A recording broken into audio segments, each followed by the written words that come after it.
Hello everybody and welcome back to another Pokemon Emerald video.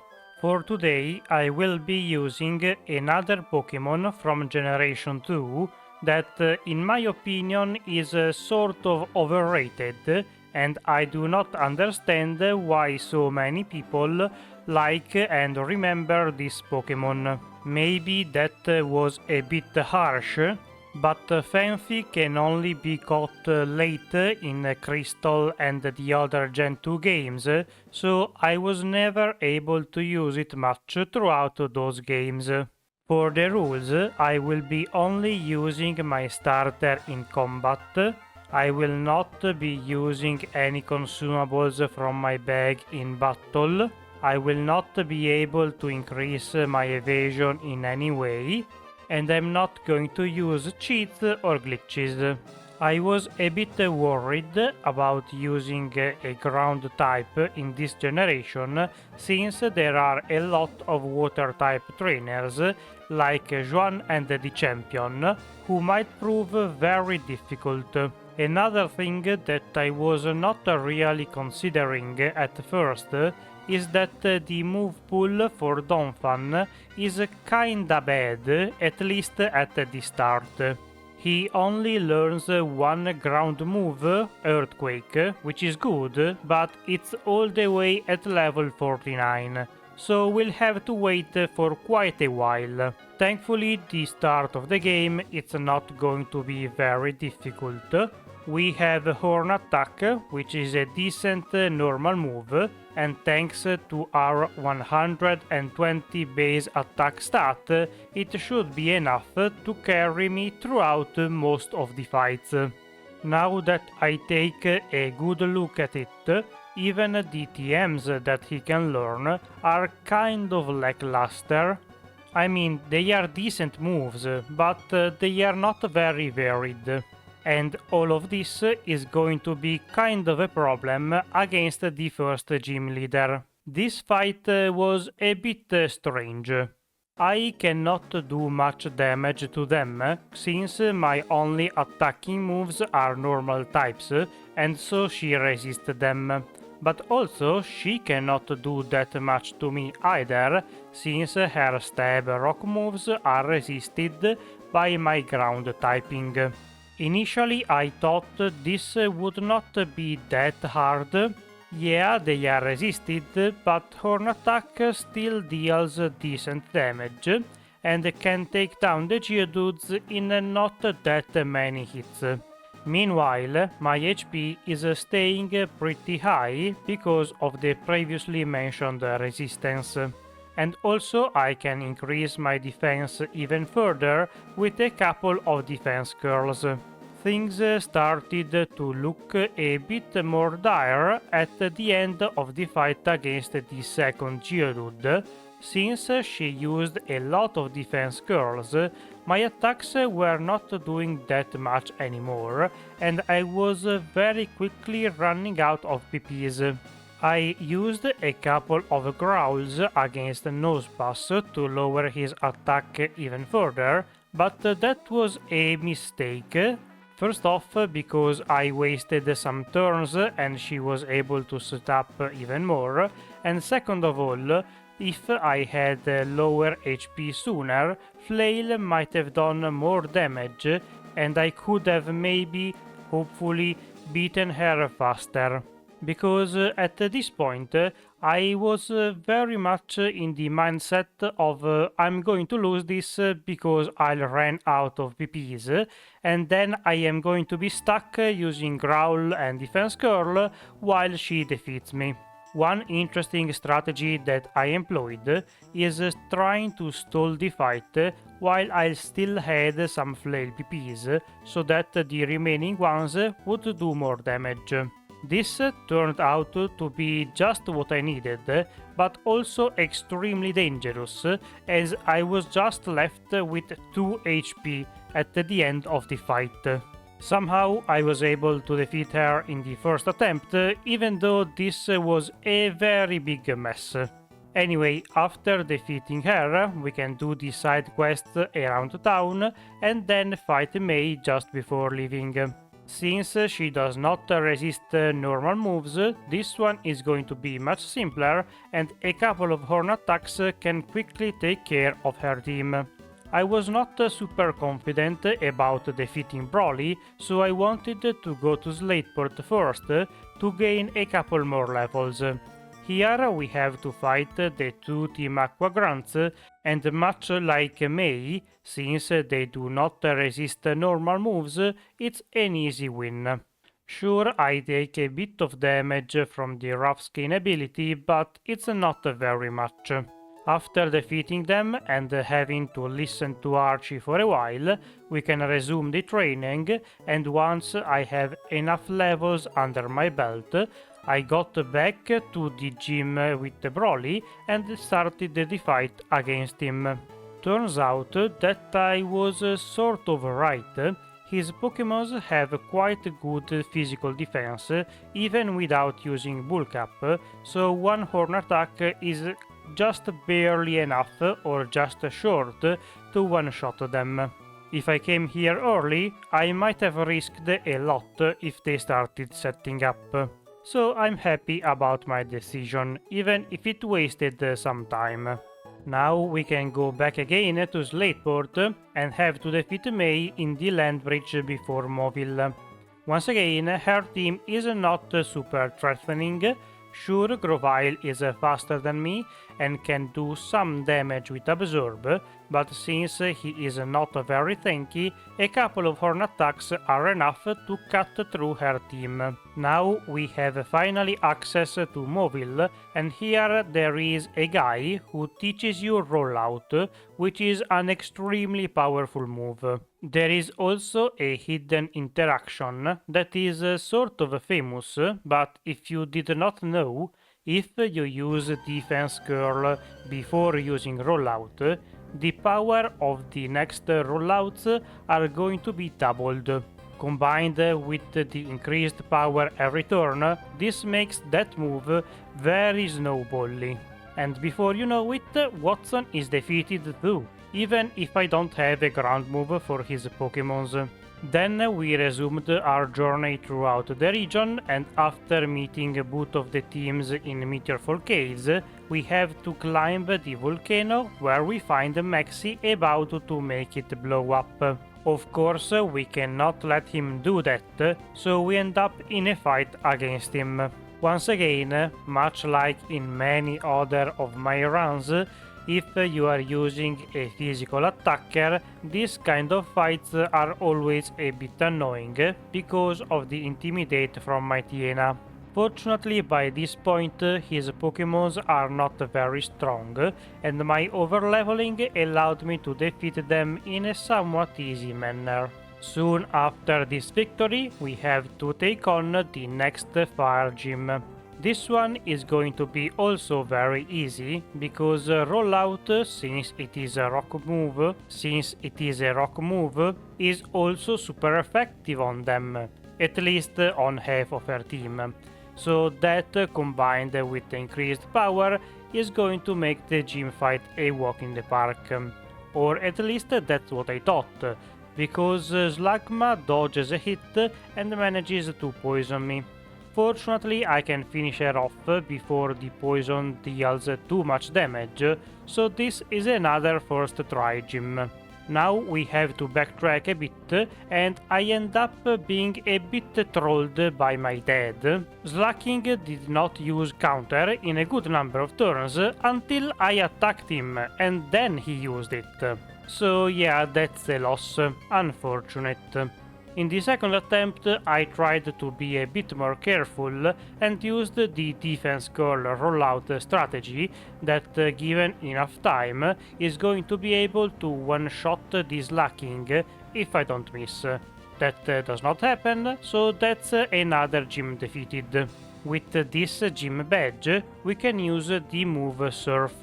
It would have been funny to have Donphan use Surf, but unfortunately it cannot learn it, unlike many other Pokémons like Tyranitar or Aggron or other weird stuff like that. Well, it does not really matter. I don't think I would have used it anyway, since I only have 60 special attack. Anyway, with that HM we can make our way to new territories and save the people from the Team Admiral Shelley, like every time she is not really a threat. And immediately after that there is our rival. May is a bit more powerful now, but since I have quite a few levels on her, even though horn attack is starting to fall off, it's more than enough. Next we have Winona, who specializes in flying types, so this is another prime target for rollout. I had to defeat the Swablu with horn attack, because you never know when it's going to use Perish Song and ruin your day. Unfortunately, Tropius comes out next, and because of a couple rollout misses, I end up tanking a Solar Beam, which deals a good amount of damage. At least Pelipper does not use Protect, so that was not a pain. The rest of the team, since I do not miss rollout again, is much simpler, and that's another gym down. Now I can also use Fly, which will come very useful in just a little bit.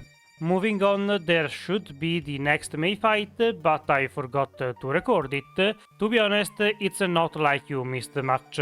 Instead, we can take the Magma emblem from the Pokemon Cemetery and use it to enter the Team Magma base, where we see Maxie waking up Groudon before the legendary runs away. I guess we can consider ourselves lucky, since in the mainline games I don't think any of the box art legendaries can run away. No, wait, that might be a lie because of Crystal. Anyway, the fight against Maxi is a bit annoying because I of course do not have enough attack or speed to sweep through his team, so I end up getting confused and slowed and all of that not so fun stuff, but RNG is on my side, so I can ignore most of that stuff and be done with him in no time. Next is the Team Aqua base. Not long after that, we have the Team Aqua base, where we are only able to fight against one of the admirals, who can buy some time for his boss to run away in a stolen submarine. To be fair, the fight against the admiral is also quite annoying because of the usual intimidate and confusion stuff. Fortunately, once again, RNG is not too evil. I then had quite a bit of time to grind a bit, because the next fight is going to be against Tate and Liza. I was not sure how this one would go, because they have a special attacking team which can do quick work of me, since my special defense is not very good. But I too can do a lot of damage to them, since most of them cannot resist a rollout, and their physical defenses are not very good. For some reason, I thought that rollout would switch targets and go on Claydol in the second turn, but that does not happen, so I was able to defeat all of his special attackers, while Claydol was spamming useless earthquakes, and then defeat him too. Next is the other double fight of the island with Steven against the Team Magma guys. This time I woke up and choose Violence because I have Earthquake, and I do not care if Steven team is weak to it, he will have to deal with it. As expected, Metang goes down in one turn, and yeah, you better protect Agron, because I am not stopping for anyone. And then a big flaw in my plan was revealed when they throw out both of their flying types. And then a big flaw in my plan was revealed when they send out both of their flying types. So yeah, not great. I assume I could have used Return since it has a higher base power, but Rollout will scale and overtake it quite fast, not to mention Aggron spamming Thunder and being able to one-shot the Golbat. A bit surprising, to be honest. Anyway, now that we have defeated those guys too, Steven gives us the Dive HM and we have to immediately use it to reach the seafloor cave, where we end up meeting the other team leader. This one is more of the same really. His Pokémons can be annoying with Intimidate, Confusion and all of that stuff, but fortunately I do not get RNG'd to death, and thanks to my high attack, even after the Intimidate I can destroy them. Unfortunately that's not enough to stop Kyogre from waking up, so now that both of the legendaries are alive and well, we have to go ask Rayquaza for help, since they are sort of messing up the region with their weather powers. While I do that, take a second please to like, share, subscribe, leave a comment maybe, and all of that YouTube stuff. It helps out a great deal. Thank you. Now that we have saved the world once again, we can take on the final gym leader. I was a bit scared about Juan since he is a water type trainer and his water moves would deal a lot of damage if he is able to use it. Emphasis on if though, because Earthquake is very powerful and with no Intimidate to stop me, I can sweep through the entire of his team by just spamming that move alone. Now that we are done with the gym challenges, we can finally enter the Victory Road, where we are immediately attacked by Wally. This time around I learned my lesson and equipped a Cherry Berry in case Altaria was able to paralyze me with the Dragon Breath. That does not end up happening, so it was a bit of a waste, but I preferred to be safe than sorry. In this fight I could have used the Defense Curl rollout strategy, but I do not think it was really needed. Most of his team is not able to leave Earthquake, and the few Pokémons that do are handled in a couple of returns. Once we have defeated him too, we can complete the Victory Road and finally enter the League. Here our first obstacle is Sidney, who is once again the RNG king of bullshit strategies. Unfortunately for him, today I'm not really in the mood of playing games, so I just spammed Earthquake or Returns, and while it was not super clean or simple, I was still able to punch my way through his team. It was a bit risky once Shift 3 started setting up evasion, but fortunately I was able to land another hit to defeat him once and for all. Next up is Pheobe, and like usual, the real question is whether or not she will be able to use Curse with her first Pokémon. I used the Defense Curl on the first turn just to not waste PPs, and then Earthquake is enough to one-shot not only the first Dusclops, but also the second, so yeah, quite a bit overkill. The rest of the team also falls to that ground move, since none of them have Levitate or anything like that to ignore it. So far, the league is going very well and even better than I expected, but things might change now because I am up against Glacia. She uses both water and ice types, which are both super effective on me, so this could get ugly. Fortunately, I still have my trusty rollout defense curl strategy.